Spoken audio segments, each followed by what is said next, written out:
ओम शांति। आइए सुनते हैं 13 जुलाई 2021 के बाप दादा के मधुर महावाक्य। बाबा कहते, मीठे बच्चे, शिव बाबा को ये भी लालसा नहीं है कि बच्चे बड़े होंगे तो हमारी सेवा करेंगे। वो कभी बूढ़ा होता ही नहीं, बाप ही है निष्काम सेवाधारी। प्रश्न है, भोलानाथ शिव बाबा हम सब बच्चों का बहुत बड़ा ग्राहक है, कैसे? उत्तर, बाबा कहते, मैं इतना भोला ग्राहक हूँ जो तुम्हारी सब पुरानी चीजें खरीद लेता और उसके रिटर्न में सब नई नई चीजें देता हूँ। तुम कहते हो बाबा ये तन मन धन सब आपका है, तो उसके एवज में तुम्हें ब्यूटीफुल तन मिल जाता है, अपार धन मिल जाता है। गीत, भोलेनाथ से निराला और कोई नहीं। ओम शांति। ये भक्ति मार्ग में गीत गाते हैं कि भोलेनाथ से निराला और कोई नहीं। जो भी गीत है सब भक्ति मार्ग के ही है। उनका भी अर्थ बाप समझाते हैं, बच्चे भी समझ जाते हैं। भोलानाथ किसको कहा जाता है? देवताओं को भोलानाथ नहीं कहते। गाया हुआ है, सुदामा ने 2 मुट्ठी अन्न की दी तो उन्हें महल मिल गया, तो भी कितने समय के लिए? सो भी 21 जन्मों के लिए। अब बच्चे समझते हैं कि बाप आकर के भारतवासियों को बरोबर हीरे जवाहरों के महल देते। किसके वश में देते? बच्चे कहते, बाबा ये तन मन धन सब आपका ही दिया हुआ है। किसको बच्चा पैदा हुआ तो कहते भगवान ने दिया। धन के लिए भी कहते भगवान ने दिया। कहने वाले कौन है? अब ये आत्मा है ना। भगवान अर्थात बाप ने दिया। बाबा कहते सब कुछ तुमको अब देना होगा बाबा को, और उसकी एवज में हम तुमको बहुत ब्यूटीफुल तन ट्रांसफर कर देंगे, अपार धन देंगे। लेकिन किसको देंगे? जरूर बाबा अपने बच्चों को ही देंगे। लौकिक बाप से आधा कल्प यानी अल्प काल के लिए धन मिला है। लौकिक बाप से अल्प काल का धन मिला है। बेहद का बाप हमको बेहद का वर्षा देंगे। बाप समझाते हैं ज्ञान और भक्ति में रात दिन का फर्क है। भक्ति में अल्प काल के लिए मिलता है, धन है तो सुख है ना। धन के बिगड़ मनुष्य कितने दुखी होते हैं। तो बच्चे जानते हैं बाबा हमको अथाह धन देते हैं, इसलिए खुशी होती है। सुखधाम में तो सुख की कोई कमी ही नहीं। हर एक को अपनी अपनी राजधानी है, उसको कहा जाता है पवित्र गृहस्थ आश्रम। तो बाबा कितना भोला है, क्या लेते हैं और क्या देते हैं। कितना अच्छा ग्राहक है बाप। यूं भी बच्चों का तो बाप ग्राहक ही है। बच्चा पैदा हुआ और सारी मिल्कियत का मालिक, वो होते हैं हद के ग्राहक। दुनिया में यहाँ है बाबा के पास बेहद की बातें, बेहद के ग्राहक। तो ये है बेहद का भोलानाथ, बेहद के बच्चों का ग्राहक। बाप कहते, मैं परम धाम से आया हूँ, पुराना सब कुछ तुमसे लेकर नई दुनिया में तुमको सब कुछ देता हूँ। इसलिए दाता कहा जाता है भगवान को। दाता भी इन जैसा और कोई नहीं। निष्काम सेवा करते हैं। बाबा कहते, मैं तो निष्कामी हूँ। तो बाबा समझाते, बाबा बता रहे हैं आगे कि बाबा हमारी संभाल करते हैं। नहीं, ये कायदा होता है जब बाप बूढ़ा हो तो बच्चे फिर उनकी संभाल करें। लौकिक में भी ये बाप तो कभी बूढ़ा होता नहीं। अलौकिक में भगवान तो कभी बूढ़े होते नहीं, सदैव वे जवान है।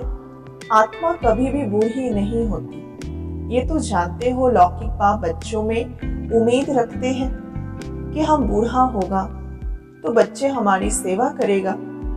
बस सब कुछ बच्चों को दे देते, फिर भी सेवा तो होती ही है। ये शिव बाबा कहते, मैं हूँ ही अभोक्ता, मैं तो खाता भी नहीं हूँ। मैं आता ही हूँ सिर्फ बच्चों को नॉलेज देने। सुप्रीम रूह को बैठ समझाती, रूह ही सुनती, हर एक बात रूह करती है। संस्कार भी रूह ले जाती है, जिसके आधार पर शरीर मिलता। यहाँ मनुष्य की अनेक मतें हैं। कोई कहते रूह परमात्मा ही ठहरा, उनको कुछ भी लेप छेप नहीं लगता। आत्मा निर्लेप कह देते।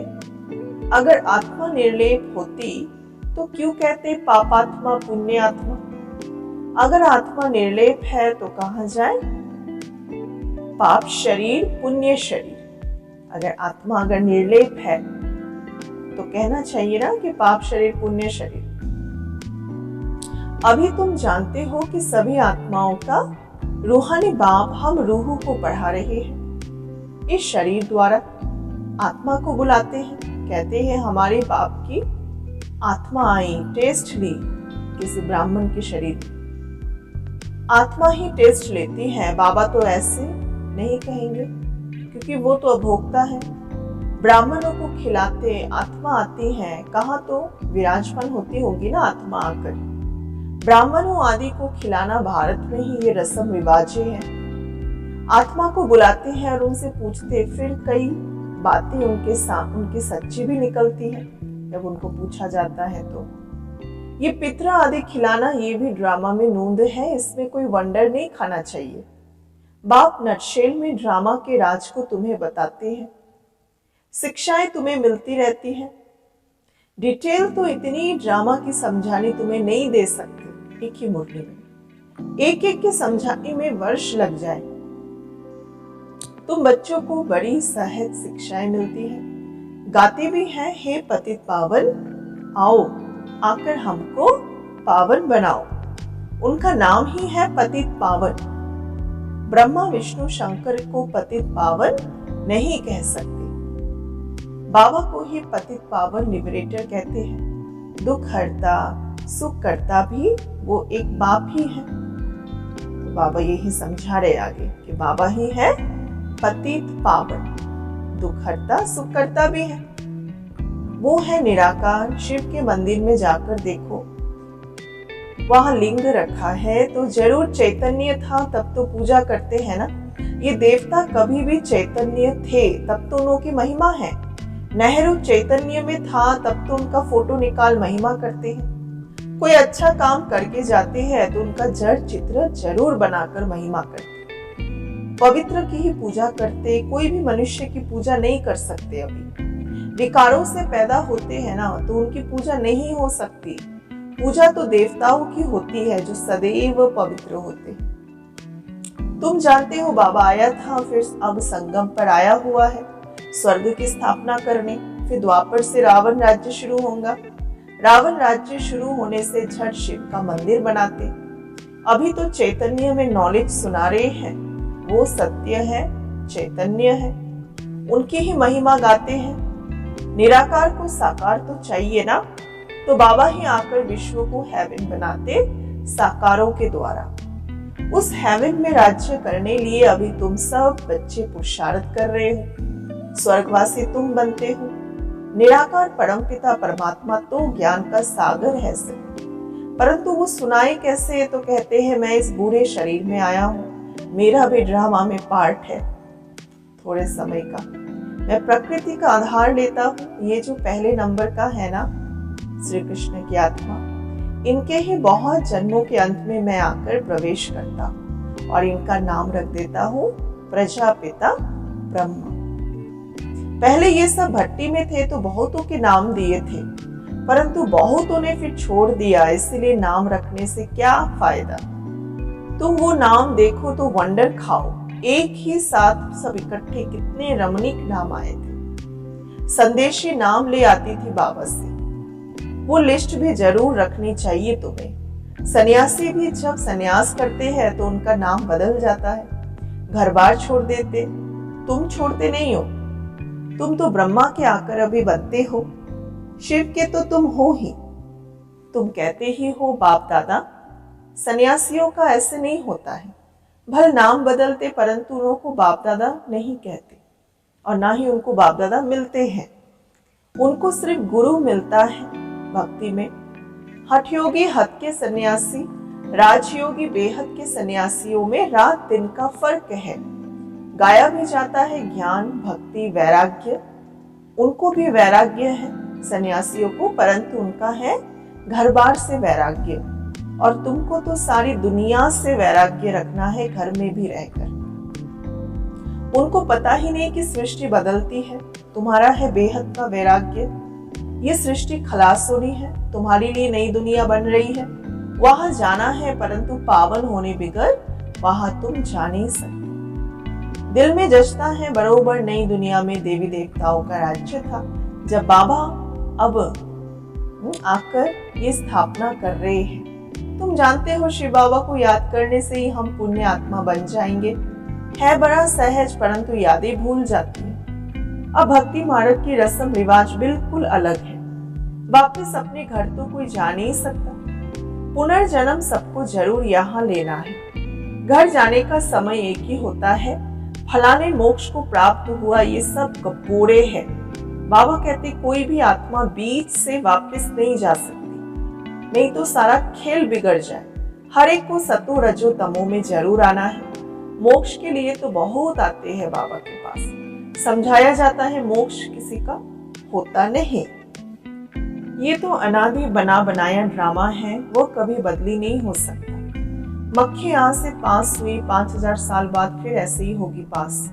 ये जानते हो बाबा कितना भोला है शिव बाबा। पतित पावन बाप अपने परम धाम से आते हैं पांड में जाने, वही समझाते हैं ये ड्रामा कैसे बना हुआ है, मुख्य कौन है इसमें। जैसे कहते हैं ना कि सबसे साहूकार कौन है इस दुनिया में, उसमें नंबरवार नाम निकालते हैं। तुम जानते हो सबसे साहूकार कौन है, वो कहेंगे अमेरिका अभी, परंतु तुम जानते हो स्वर्ग में सबसे साहूकार ये लक्ष्मी नारायण बनते हैं। इन्होंने अपने पहले जन्म में माना संगम युग में अपने तन मन धन सहित बाबा पर पूरे बलिहार गए, कुर्बान गए, तो इन्हों का कितने जन्मों का भाग्य बना। और फर्स्ट जन्म है इनका लक्ष्मी नारायण के रूप में। तो बाबा समझाते स्वर्ग में सबसे साहूकार ये आत्माएं हैं। तुम पुरुषार्थ करते हो भविष्य के लिए, सबसे बड़ा साहूकार बनने के लिए ये रेस है पुरुषार्थ की। इन लक्ष्मी नारायण जैसा साहूकार कोई होगा? अल्लाह अवलदीन की भी स्टोरी बनाते हैं, ठगा करने से दिखाया कुबेर का खजाना निकल गया। बहुत किस्म किस्म के नाटक बनाते। अभी तो तुम्हारी बुद्धि में है ये शरीर छोड़ स्वर्ग में हम जाएंगे, हमको करोड़ का खजाना मिलेगा। बाबा कहते मुझे याद करने से माया एकदम भाग जाएगी तुम्हारे से। बाबा को याद नहीं करते तो माया तंग करती है। कहते हैं बाबा हमको माया के तूफान बहुत आते। अच्छा, बाबा कहते बाबा को बहुत प्यार से याद करो, तूफान सारा उड़ जाएगा, करके देखो। बाकी नाटक आदि बैड बनाए हैं, बातें कुछ है नहीं। बाप कितना सहज बताते, सिर्फ बाप को याद करो तो तुम्हारी में जो अलाए है वो निकलती जाएगी और कोई तकलीफ बाबा नहीं देते। आत्मा जो पवित्र सच्चा सोना थी अब वो झूठी बन गई, फिर सच्ची बनेगी इस याद की अग्नि से। आग में डालने बिगड़ सोना पवित्र हो ना सके तो इसको भी योग अग्नि कहते है। याद की बात, वो लोग तो अनेक प्रकार के हठ योग सिखलाते, तुमको तो बाबा कहते उठते बैठते याद करो। आसन आदि कहाँ तक तुम लगाओगे, ये तो चलते फिरते काम करते याद में रहना। भल बीमार हो तो यहाँ लेट कर भी बाबा को याद तो कर सकते हो ना। शिव बाबा को याद करो और बुद्धि से चक्र फिराओ। उन्होंने भी लिखा है ना, गंगा का तट हो, मरते समय प्राण जब तन से निकले अमृत मुख में। गंगा के किनारे तो गंगा जल ही मिलता है, सिर्फ मनुष्य हरिद्वार में जाकर बैठते हैं। बाबा तो कहते तुम कहाँ भी बैठो, भल बीमार हो सिर्फ बाबा को याद करो। सुदर्शन चक्र फिराते रहो तब प्राण तन से निकले। ये प्रैक्टिस करनी पड़े। उस भक्ति मार्ग की बातों में और इस ज्ञान मार्ग की बातों में कितना रात दिन का अंतर है। बाबा की याद से तुम स्वर्ग के मालिक बन जाएंगे। वो तो लड़ाई वालों को कहते हैं जो युद्ध के मैदान में मरेगा वो स्वर्ग में जाएगा। वास्तव में युद्ध यही है। उन्होंने तो कौरव पांडवों के लश्कर दिखा दिया। महाभारत लड़ाई हुई, फिर क्या रिजल्ट? कुछ नहीं, बिल्कुल ही घोर अंधियारा है, कुछ नहीं समझते। इसलिए अज्ञान अंधियारा कहाँ जाता है। बाबा फिर रोशनी करने आया है। उनको ज्ञान का सागर नॉलेजफुल कहाँ जाता है। अभी तुमको भी सारा ज्ञान मिला है, वो है मूल वतन जहाँ तुम आत्माएं रहती हो। उनको ब्रह्मांड भी कहाँ जाता। यहाँ रुद्र यज्ञ रचते हैं तो बाबा के साथ साथ तुम आत्माओं की भी पूजा करते, क्योंकि तुम बहुतों के कल्याण करते हो। संगम पर बाबा के साथ तुम भारत के खास और दुनिया के आम तुम रूहानी सेवा कर रहे हो, इसलिए बाबा के साथ तुम भी पूजन योग्य बनते हो। अच्छा, मीठे मीठे सिक्के लदे बच्चों प्रति माता पिता बाप दादा का याद प्यार और गुड मॉर्निंग। रूहानी बाप की रूहानी बच्चों को नमस्ते। हम रूहानी बच्चों की रूहानी बाप दादा को याद प्यार, गुड मॉर्निंग, नमस्ते नमस्ते नमस्ते। पहला नंबर है धारणा का, माया के तूफानों को भगाने के लिए बाबा को बहुत प्यार से याद करना है। आत्मा को योग अग्नि से सच्चा सोना बनाना है। दूसरा, बेहद के वैरागी बन इस पुरानी दुनिया को भूल जाना है। दुनिया बदल रही है, नई दुनिया में जाना है, इसलिए इससे संन्यास ले लेना है। वरदान, ज्ञान की पॉइंट्स को हर रोज रिवाइज कर समाधान स्वरूप बनने वाले बेगमपुर के बादशाह भव। ज्ञान की पॉइंट्स जो डायरियों में अथवा बुद्धि में रहती हैं, उन्हें हर रोज रिवाइज करो और उन्हें अनुभव में लाओ तो किसी भी प्रकार की समस्या का सहज समाधान कर सकेंगे। कभी भी व्यर्थ संकल्पों के हैमर से समस्या के पत्थर को तोड़ने में समय नहीं गवाओ। ड्रामा शब्द की स्मृति से हाई जंप्स दे आगे बढ़ो, फिर ये पुराने संस्कार आपके दास ही बन जाएंगे। लेकिन पहले बादशाह बनो, तख्त नशीन बनो, अर्थात व्यर्थ संकल्पों के हैमर से समस्या रूपी पत्थर तोड़ना नहीं है, बल्कि ड्रामा शब्द की स्मृति से हाई जंप देना है। यही है बादशाह माना तख्त नशीन बनना। स्लोगन, हर एक को सम्मान देना ही सम्मान प्राप्त करना है। अच्छा, ओम शांति।